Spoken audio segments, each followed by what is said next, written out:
We pick up the story in 1981 when we returned home from Andrews University to come home to Pacific Union College and back in the classroom in the religion department. The department had changed greatly during that period of time, from the time I joined the faculty in 1974 to 1981. As I mentioned, new teachers had come in to broaden the perspective and not all speak the same way, and that was happening. And Desmond Ford had been there and gone, no longer part of the campus. In addition, Erwin Gain had been released from employment because of the fact that he was not in harmony with the religion department in some key areas. And so he was no longer there.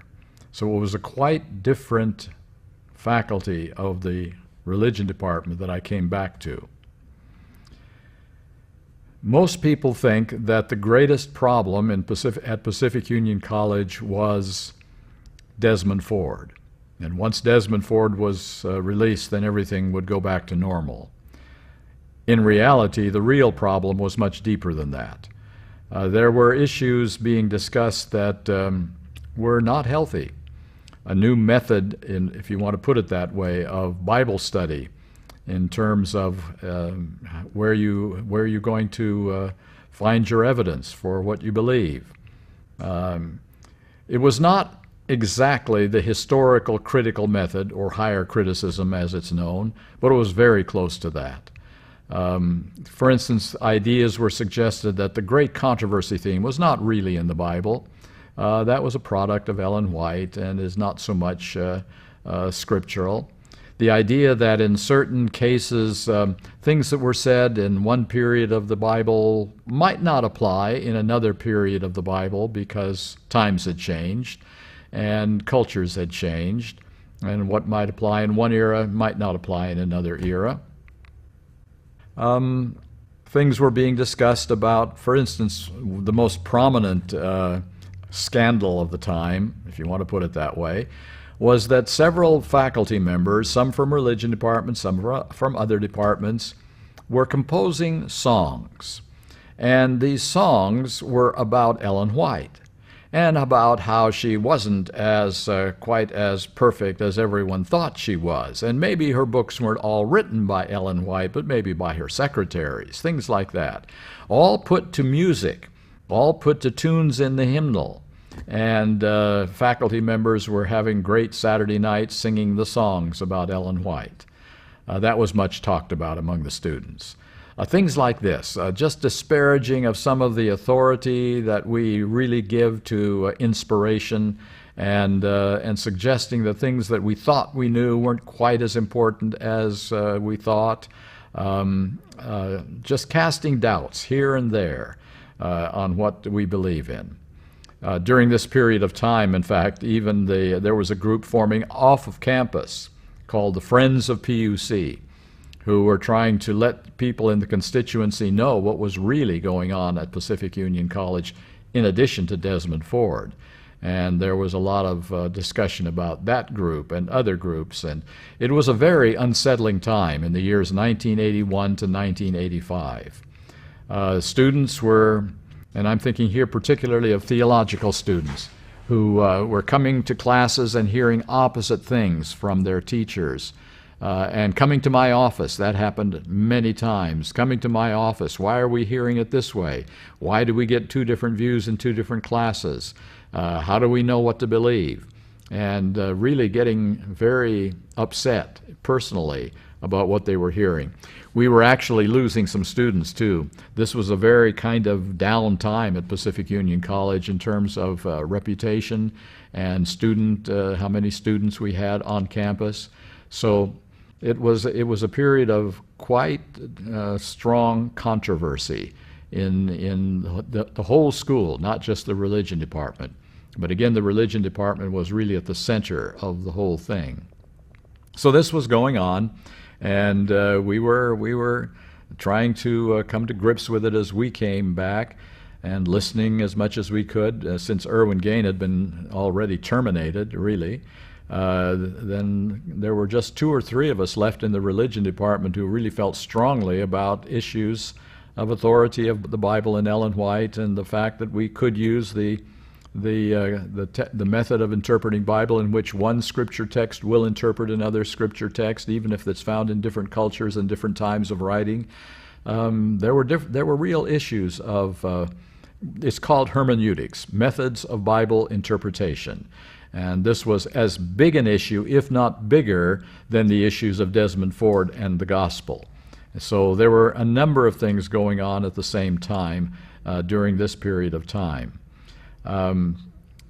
We had great classes.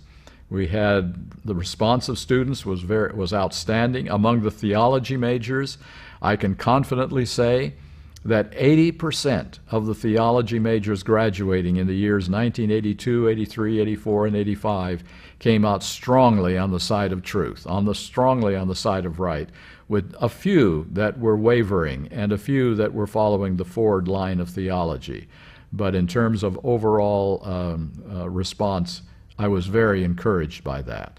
And I meet students around the world these days that remember those days and appreciated the fact that they had someone they could come to and talk to. So those were some of the happenings of that time. And I can remember one particular incident in which the chairman of our religion department got so upset that he came into the president's office one day, and with the secretaries all in the president's office, and he said, "I've got a traitor in my department, a traitor in my department." Of course, he was referring to me, because again, the students had been coming to me and asking, and I was trying to give them honest answers. So it was a volatile time. It was not a comfortable experience, probably the hardest experience I've ever gone through in my life. But today I praise the Lord for it, because it toughened me up a little bit that I was probably not quite ready for in the years previous. I was able to withstand extreme pressures during that time, and the Lord, I hope, has made that a benefit in my experience today. So those years were extremely productive for me. I was able, in fact, what was happening in our community, and I mean our community in the churches within a 30 to 40 to 50 mile radius of the college.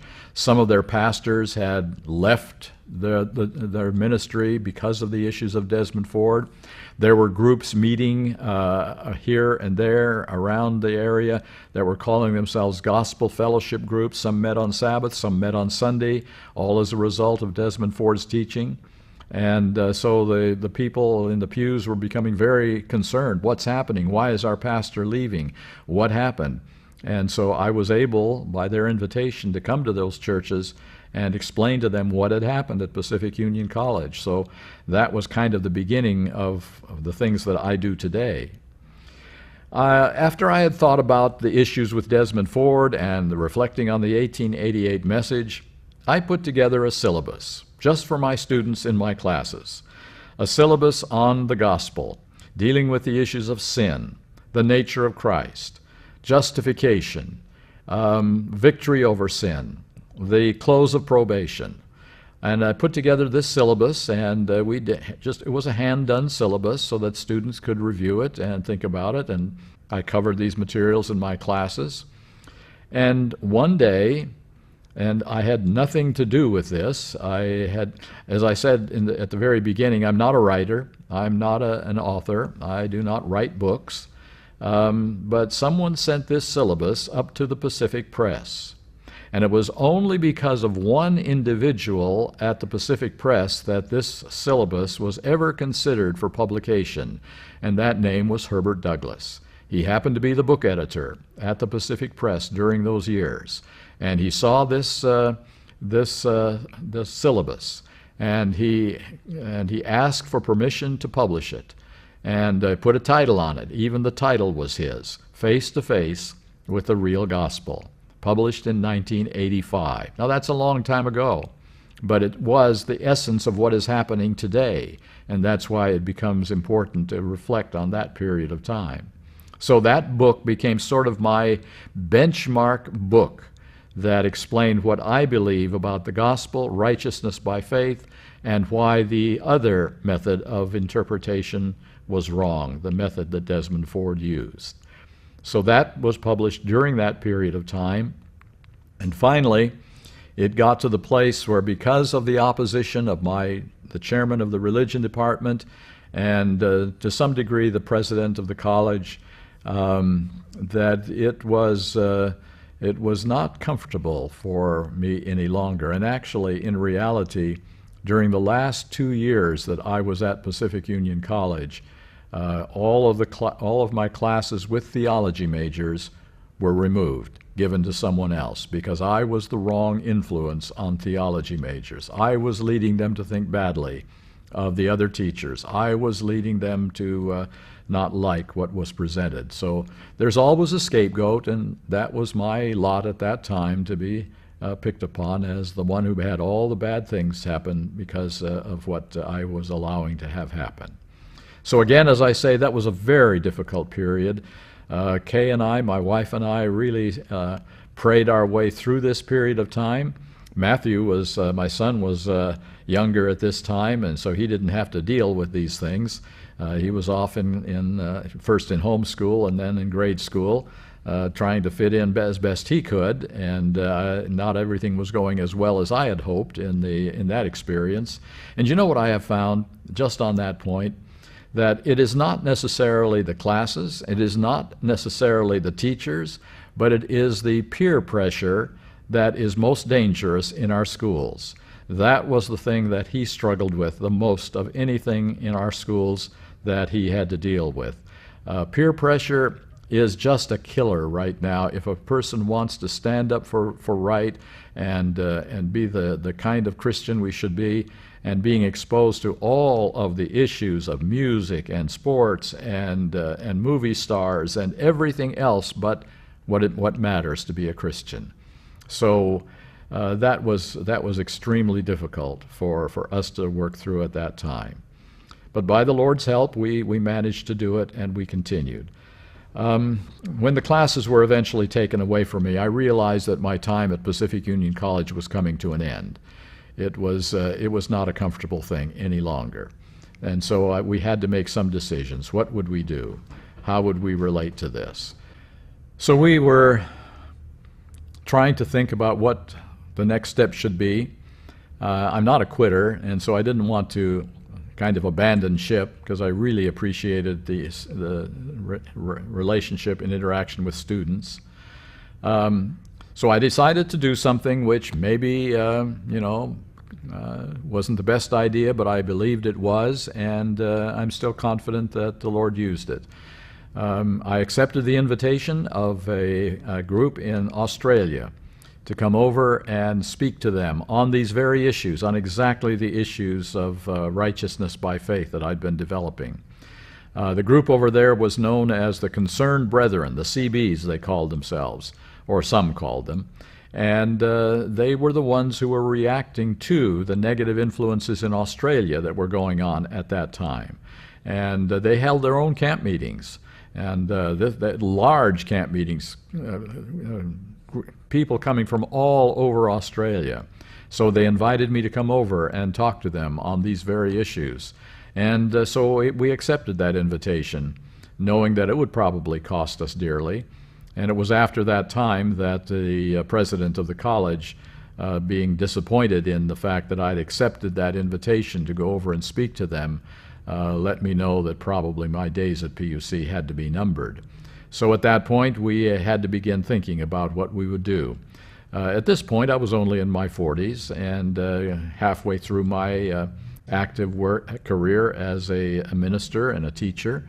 And so we had to try to make sense of what was happening, how the Lord was leading us at this point. So we made a decision that we would sell our home that we had lived in at Pacific Union College and buy a motorhome.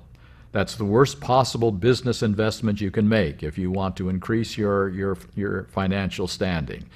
But we decided to put all our money into a motorhome and take Matthew out of school And we would do homeschool together for his high school years as we figured out what to do. So that kind of is the place where we will leave it at this point, and the next year would be a very, very eventful year in our lives and would change the direction of everything that we had done up to that point. I think we're about at number 6 in this little trip down memory lane. So now we're at the point of leaving the classroom. What would I do for the rest of my life? Where would I work? Could I go back to being a pastor? Would I be a teacher somewhere else? That door was pretty well shut for me, at least in the United States. And so we had to make a decision. So we bought the motorhome. And we decided we would just travel. We would not go with any specific destination in mind, except one thing. I had never before even investigated self-supporting institutions that were not funded by the church. I had always been a salaried employee of the conference, either as a pastor or as a teacher. I'd known that self-supporting ministries were out there and doing a good work. Weimar had been started by that time, and I realized that they were doing a good work, but I'd never become personally involved or investigated any of these groups. So I made the decision that we would head out and investigate. And so we began to travel. We traveled around the United States. We traveled to South Dakota, to the Black Hills, where there was a self-supporting group. We traveled to Wildwood. We traveled to various places around the country just to investigate, to see what was going on. Would any of these places be a place where we could be part of a ministry? Because I really did not want to start my own ministry. I feel like I want to be part of a larger group, not just my own ministry by myself. I think there are some dangers connected with that. And so I decided that would not be my first choice. So again, that year went by. We traveled. And we got to Southern California. And we had some meetings in that area that were arranged by people. I went through my gospel presentation. And in one of those meetings, Elder Joe Cruz was in the audience. Now, I'd met Joe before that time. I'd even had him come to one of my classes at Pacific Union College and talk to my theology majors. But I'd never known him really personally. And so I decided that I wanted to get better acquainted. And so we talked for a while. And he, out of the blue, said, "Would you consider coming to Amazing Facts?" And that had never even dawned on me as something that I'd be the slightest bit interested in doing. And I said, "Now, what would I do at Amazing Facts? I'm not an evangelist. I'm a teacher." And he said, "What we need at Amazing Facts, in addition to our excellent evangelists, we need people to go to our churches and talk to them about the issues relating to salvation and preparation for the second coming of Christ in a revival type of ministry." And that's what he asked us to do. And so that became the issue. Is that the best thing that we could do with the rest of our lives, or at least for a few years? Would this be a good option for us? And of course, that took a lot of praying and thinking about what those options should be. And without too long a period passing, we came to a decision. This just may be what the Lord wants us to do. Because here I can give the messages that the Lord has impressed upon my mind, and I can speak openly and without too much fear of recrimination from superiors. So we said, we'll give it a chance. We'll see what we can do. And we accepted the invitation to be part of the ministry of Amazing Facts. I thought we might be able to do that for 4 or 5 years, probably. And then probably we'd have to find something more secure for the long run. And so we said, we'll give it a try. I'm not the biggest name in the world in terms of invitation to churches. What churches might want to invite me to speak about an issue that was controversial at Pacific Union College? And so I said, we'll give it a try. And I did ask for one thing. I did ask that Amazing Facts would allow me to keep my family together, that I would not accept speaking appointments across the country and fly back to my home every weekend, but that if they would allow us to travel in a motorhome with my family together, I would accept the position, and we would join Amazing Facts. And I also asked for one more thing. Please do not arrange meetings for me. Please do not try to find meetings for me. Please do not try to keep me busy. If the Lord wants me to be busy, He'll take care of that. If the Lord arranges meetings, I'll be glad to step into them. But we want this to be not a produced ministry, but a word-of-mouth, grassroots ministry. So that's what we did. And he was very gracious. Joe and I have formed a very strong bond of friendship over the years, and I regret that he's no longer a part of us. We'll see him soon. But I thought maybe a few years, maybe, again, my material being somewhat controversial, as people saw it, and sometimes even called divisive. And so I said, we'll see how long this lasts. Well, here I am, 30-some years later, speaking in front of an Amazing Facts camera at the Amazing Facts headquarters. I would never have predicted that in my wildest imagination, that I have been doing this longer than I have been doing anything else in my lifetime, and enjoying it more. This has been an outstanding experience for us. So I just want to say this one thing just out of my heart. This is not a plug for Amazing Facts. This is just reality. Probably Amazing Facts is the only radio television ministry that I could ever have been doing this in my entire life as a way of life on a regular basis, year in and year out. Amazing Facts has supported us completely over the years, has never flinched when opposition came in, and opposition has come in, has always said, you do what the Lord leads you to do, and you do it in the way that will best satisfy your needs, your convictions, and the Holy Spirit's leading. So I just want to say I am so grateful for a ministry like Amazing Facts. We're not the only ones that are good that are around, but this is one of the best of the best. And I have appreciated very much their support for all these years through a change in leadership at Amazing Facts as well, when Elder Cruz died rather suddenly. And we all wondered, would Amazing Facts survive? Would this be a ministry into the future or not? And Bill May came in and took it over and made sure it would survive for a few years, and then he passed away. And so this was a kind of a rocky period for the future of Amazing Facts. But they held firm, and the supporters of Amazing Facts have held firm, and we're still going strong and stronger. And I am just very, very pleased that this could be our ministry over these years. So we are still out there on the road. We are holding these meetings. In fact, the entire sum and substance of my meetings as I go around the country can be summarized in two areas. Number one, the message of Seventh-day Adventism and the gospel of Seventh-day Adventism. What is our real message? What should we be talking about when we talk about truth and salvation? There are a lot of good things to talk about. There are prophecies that need to be understood, and our Amazing Facts evangelists are excellent at expounding the prophecies pointing to the second coming of Christ and urging for conversion so that we do not miss out on what is ahead of us. There are doctrines that need to be clarified.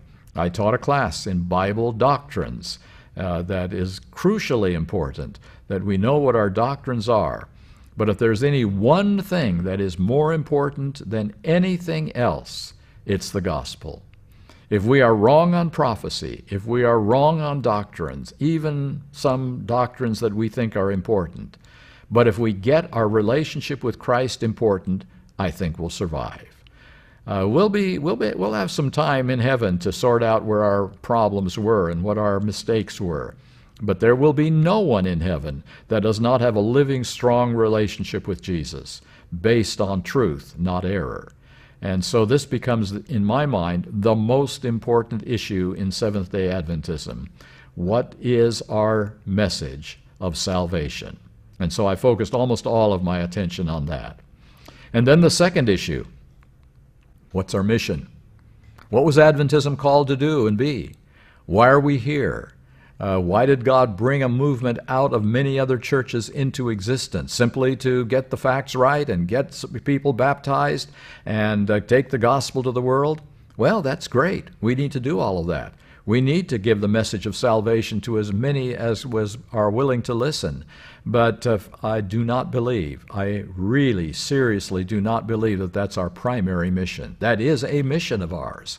But I really believe that we were called into existence to vindicate the name of God, to tell the truth about God's character, and more importantly, to live the truth about God so that the lies of Satan can be exposed.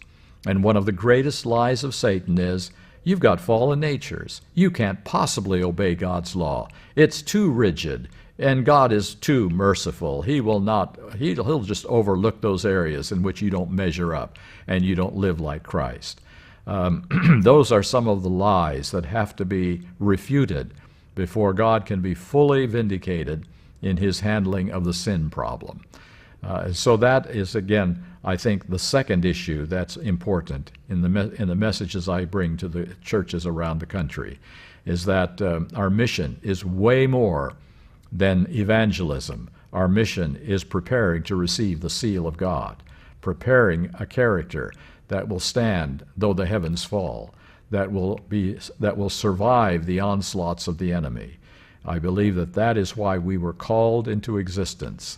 And that is what has to happen before we can do something that we call finishing the work. We hear about that a lot.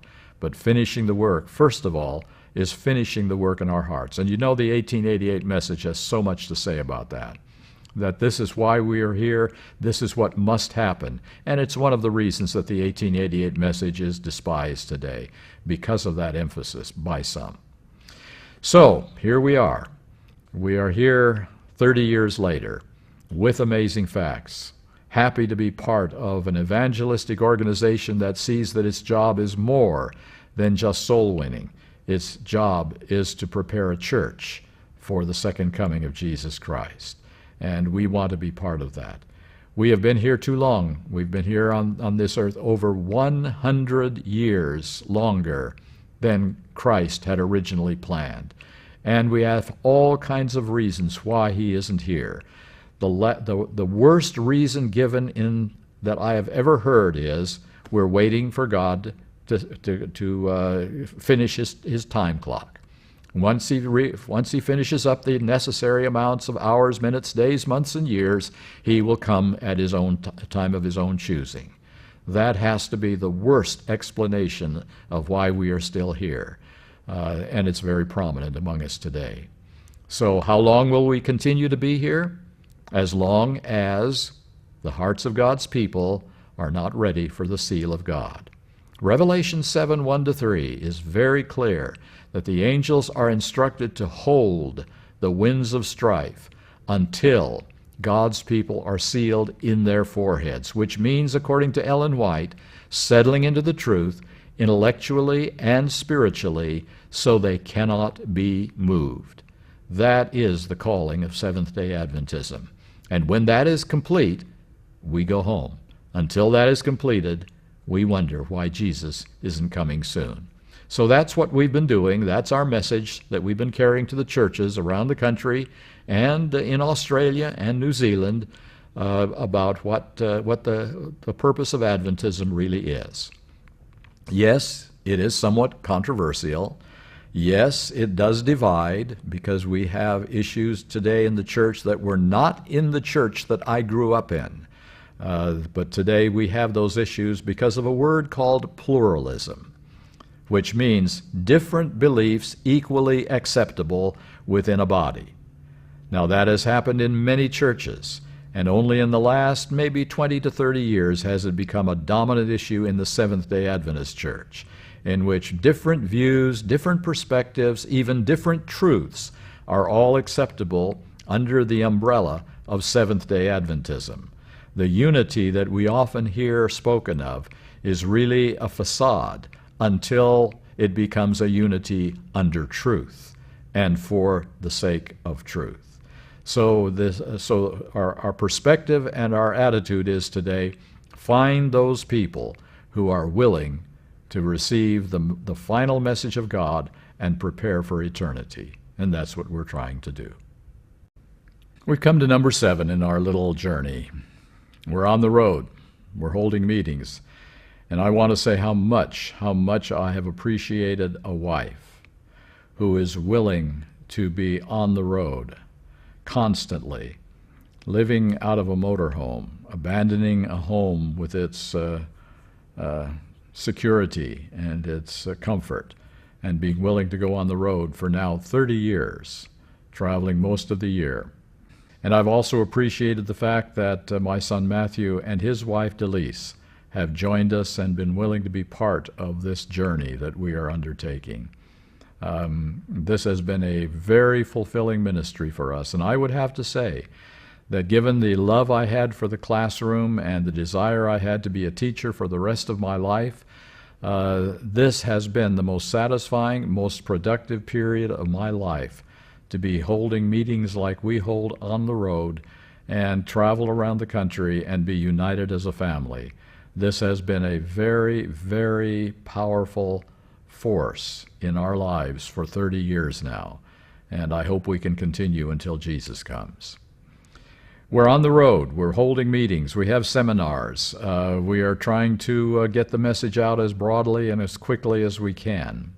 During this period of time, 2 or 3 times, it was decided by various individuals that we needed to try. We needed to try to come together. We seem to be going farther and farther apart on the various gospels that are competing for our attention in the Adventist Church. And we need to try to see if we can come together.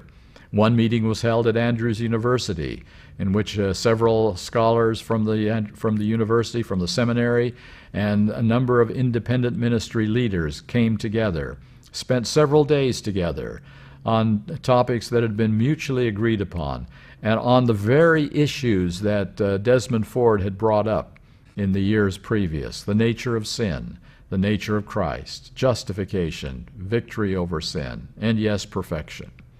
And so we came together, we studied together, and we met in a group of not more than 15 people, trying to see if there could be harmony and be unity.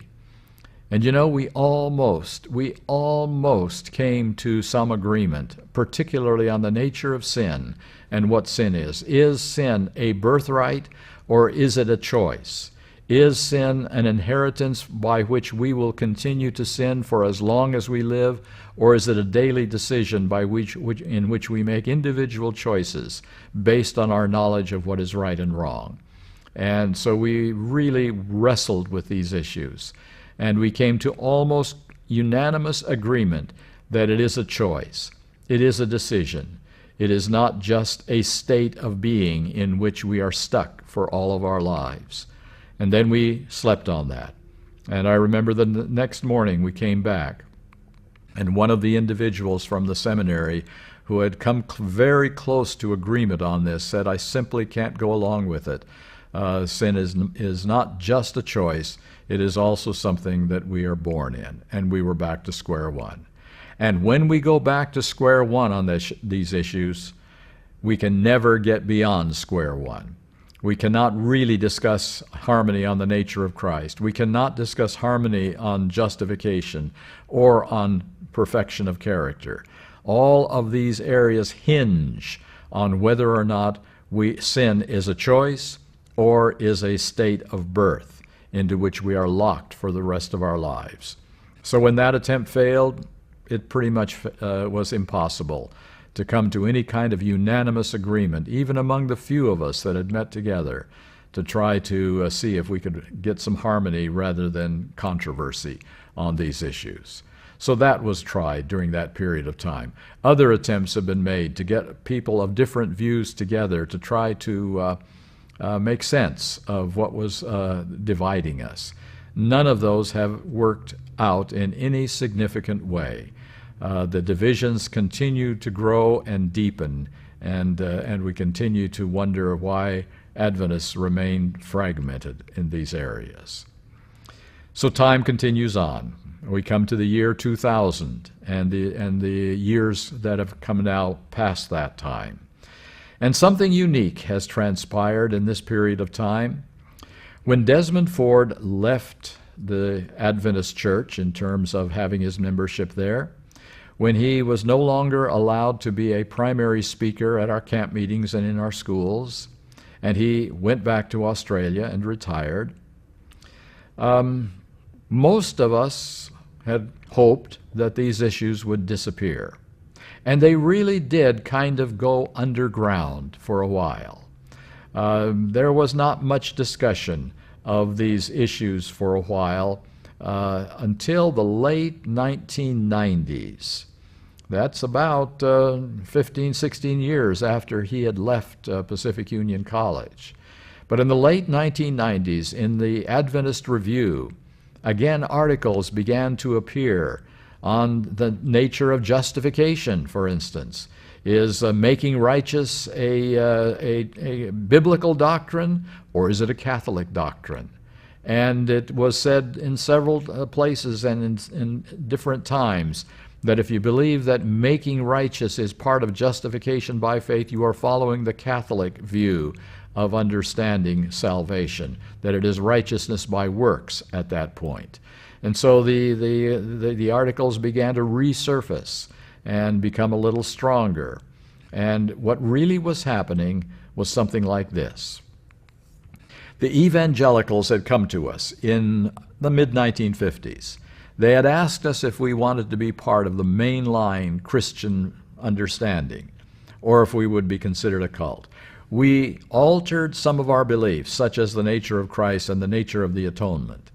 And therefore we were accepted as valid Christian members of the mainline body of Christianity. Then that again kind of disappeared for a while.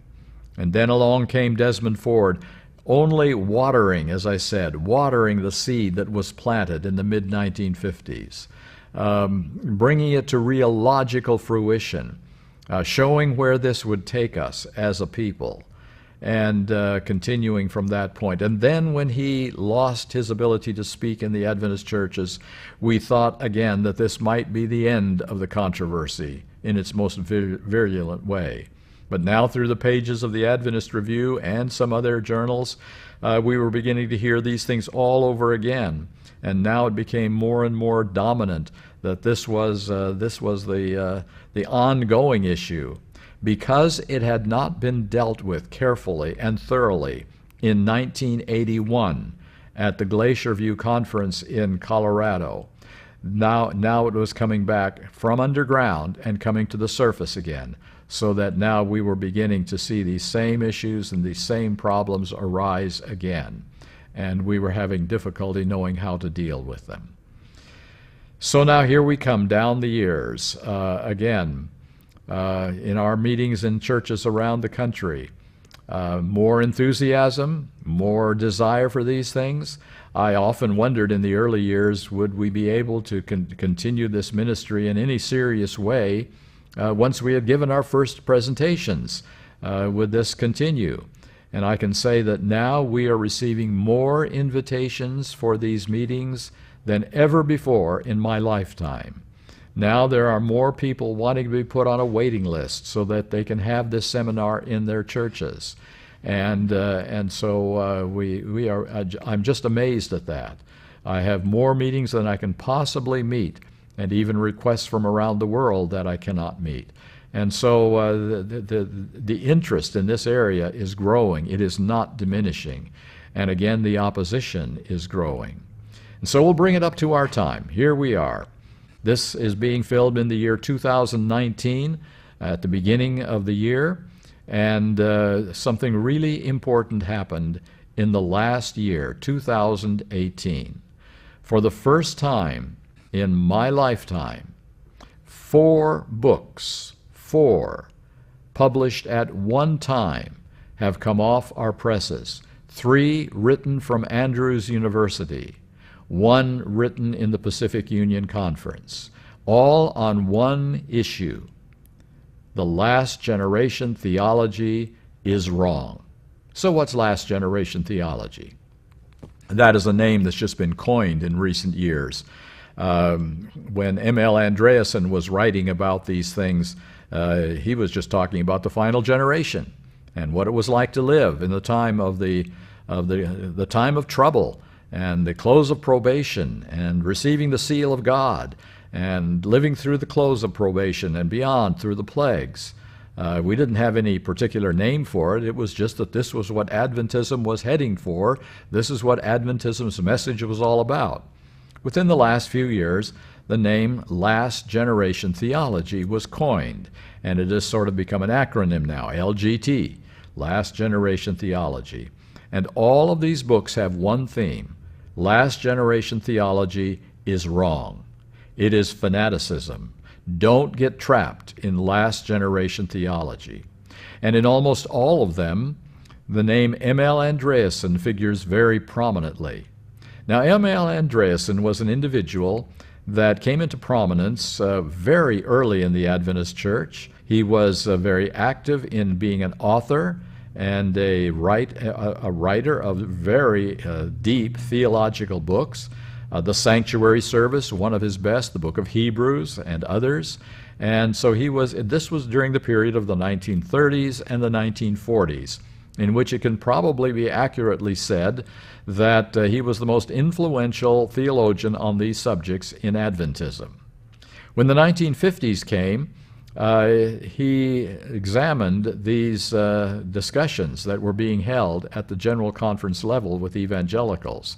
And he became very concerned that we were selling out our principles, selling out our truths for the sake of recognition by bodies that were really part of Babylon. And so he began to write on that subject. And therefore he was greatly opposed and being singled out again as the scapegoat, the one who caused the problems rather than the one who was responding to the problems that had already been caused. And so M.L. Andreasen has been the one most attacked in these last 4 books. He is the one that has brought all the discord, all the disunity, all the problems into our time right now. And he is the one that we must abandon if we are to have any hope of achieving solid unity in the Adventist Church. Well, that's what these books are all about. These books are saying that to believe that we are not born sinners, to believe that justification is being made righteous, to believe that perfection of character is possible by any group of Christians in the end of time, that is fanaticism and must be opposed. That's what these books are all about. And they have come into extreme prominence right now, all at one time, in the Seventh-day Adventist Church. So that's where we'll end this little segment, and our last segment will be, well, where do we go from here? What now in the Seventh-day Adventist Church? And so now we come to the last segment of this little series, number 8. We have had 4 books published in the last year, all saying one thing: last generation theology is wrong. It is dangerous. It is fanaticism. We must not allow ourselves to get caught up in this. As best I understand it, last generation theology is just another name for saying, look, we've been talking about getting ready for Jesus to come. We've been urging people to get their hearts right. We're facing the close of probation. Jesus is stepping out of the heavenly sanctuary. We're not going to have easy times like we have it for much longer. We need to prepare. That's what it's all about. That's what last generation theology is. It is about what Jesus is trying to do to finish the last arguments that must be won in the battle against Satan. And last generation theology is that a focus. So again, to review, the issues in these books: we have inherited a sinful nature, and therefore we are sinful from birth. We are in a lost state from birth. Number 2, Jesus could not take our nature. He could not be tempted from within as we are, or he would need a Savior too. Since we are condemned and lost because we have that nature, then he couldn't have our nature. And he couldn't show us how to deal with our nature because he didn't have it. Remembering again that Adam and Eve in the garden did not have to battle to obey. They had to battle to disobey. For them it was easy to obey because of their perfect nature. If Jesus took that nature, his battle is decidedly different from ours, and he could not be tempted in all points like as we are. So that is the second point that's raised in these books. Jesus couldn't have our nature. The third point: justification has to be declared only. It cannot be making right, because we are never really fully made right as long as we have a sinful nature. Therefore, we will be to some degree deficient in character, in victory over sin, until Jesus comes. And obviously, number 4, there can be no talk of sinlessness before Jesus comes. Sinlessness is fanaticism. Sinlessness is legalism. Sinlessness is Catholicism, any name that can be given to it to disparage its importance. And Jesus will continue to forgive sins until he comes again. In essence, this destroys all purpose and meaning for the close of human probation, because there will not be a time, according to this argument in these books, when we will be living without sinning. We will always need to ask for forgiveness and be forgiven, because we are in this sinful world with sinful natures. So this is the basic attack of these 4 books, and it is the attempt, and it has to be a concerted event, having all of them come out at the same time, to put the death knell to this understanding and to destroy it and make it totally impossible to believe. And the label Catholic is being applied more and more often, that if you believe that we can have these things, that we can be made righteous, that we can have a total victory over sin, then we are Catholic in our theology rather than Protestant. And so this has been a major attack that has been leveled at this time. So what are we going to do? How do we face the future here? How can we solve these problems? I'm going to suggest that decision is the most important decision we will ever make in our lifetime. What will we do as Seventh-day Adventists now, when the attempts now are being stronger than ever before in our lifetimes? Again, to paint the picture, the seed was planted in the 1950s. It was nurtured and watered by the Ford theology of the 1970s and 80s, and now the fruit is being born. The fruit is that we will not have on this earth a people living without sin before Jesus comes. All of Adventism, all of its eschatology, its understanding of last-day events is virtually destroyed. Seal of God becomes not very important. All that matters is that we stand forgiven in the sight of God. Half of the gospel, not the full gospel, not the power of the gospel. So what will we do? At this point, every one of us has a decision to make. Will we follow the trends of this time in which we live? Will we cry peace and safety? Will we say things will work themselves out, it'll be decided, things will all come through, we just have to wait and see? Or will we take a stand? Will we have the strength to say, no, we will not yield to seeds planted, watered, or brought to fruition? We will take a stand for what is truth and make our voices known. Ellen White says that the worst type of hostility to God is neutrality in a crisis. Are we going to be neutral in this crisis? This is the biggest crisis I have seen in 30 years of going to churches around the country talking about our message and our mission. I see this as very, very portentous for the future of Adventism as we know it. Put together with that another thing that's happening within just the last few years. Decisions made by the General Conference in session, the highest body in the Adventist Church, are being ignored or even openly denied, that we will not follow these decisions. Will this church continue to be a world church, or will it be a fractional church, each area deciding what they want to do as they see fit? Because if one issue can be changed by individual choices, why not 10 issues? Why can't we make decisions individually or in groups about a whole range of issues that are the opposite of what our General Conference in session has decided, and our leaders, our global leaders, have decided? So we live in very unusual times. I've not seen this kind of, shall we put it, conference level opposition.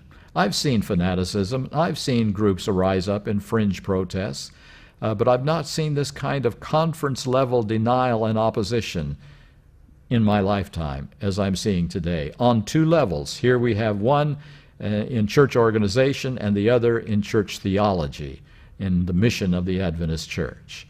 So we have some very crucial decisions to make. Now there's another issue as well. Satan knows the importance of all of these issues, and he knows that there are people who are willing to stand up and be counted. He knows that this is his greatest fear, that this group will stand up, that they will make their voices known. And so he distracts them. Various issues have come up in the last 10, 15 years which have distracted faithful and good Adventists. For a while, there was the idea that if you did not keep all of the feasts of the Jewish system, you were not observing the real Sabbath days. And if you did not believe that all of the feasts must be kept, you would receive the mark of the beast. So here we have the feast day diversion that has been coming into Seventh-day Adventism. And then we have another one that has come into Adventist thinking here and there, and that is that there may not be three persons in the Godhead. This may be something that has been invented by the Catholic Church. And therefore, we've got to be very clear that there is only one God, and the Son is brought into existence by that one God at some point in time, and there really is no Holy Spirit, and that has diverted the attention of a number of really faithful Seventh-day Adventists, so that they are being led into this kind of thinking as the present truth of our time. And then there's another issue that has come into the thinking of good Seventh-day Adventists, that the prophecies that were fulfilled completely in past years leading up to 1844, those prophecies will be repeated all over again. And this time they will be not in day for year, but day for day. And we've got to find that identifying point in time in which the clock begins ticking all over again. And when the clock begins ticking, we will know approximately how long it is to whatever it is, whether it's the close of probation or the latter rain or even the second coming of Christ. And so we have another area which is diverting the attention of good and faithful people. You see, Satan doesn't care too much about those who are already in his trap, be they churches that are in very liberal states, or maybe evangelical churches, conservative churches that are swept up into a false gospel, or whether they are Seventh-day Adventists, denying creation, saying that this earth has been around for millions of years, saying that God created by the method of evolution. He's got people in his traps, well organized and well planted. And now he's got to get that last group, the faithful ones in Adventism who have not been diverted in these areas and are now being diverted into some of the quote-unquote present truth issues of our time that people are discussing. Will we be caught up in those diversions? Will we be able to walk that middle road, that narrow road between the liberalism which denies authority and the conservatism which brings in more standards and more beliefs than God has set in place as present truth? Will we be able to discern clearly between error on the left side and error on the right side? Because both are just as devastating to finishing the work that God has given us to do. Friends, it's a lot easier to talk about events and dates and times and what the Pope is doing in Rome and what the President is doing and what the Supreme Court is doing than to focus on the sins in our hearts, which must be rooted out. And not only the outward sins, but the underlying sin of selfishness and pride, the deep-seated sins that need to be removed by the power of the Holy Spirit. It is so much easier to talk about prophetic dates and times and issues and events than to deal firmly with that temper that rises in our hearts, that irritation which is so un-Christ-like and which is so much unready for the seal of God. This is what we need to be focusing on. And so my last little appeal in this rather lengthy little journey through my life story, if my life has any purpose and any meaning, I want to be part of that group which will not be distracted by errors on the left or fanaticism on the right, that we will need to move forward patiently, steadily, and carefully. Remember, intellectually and spiritually settled into the truth, so we cannot be moved. That's what Adventism is called to be.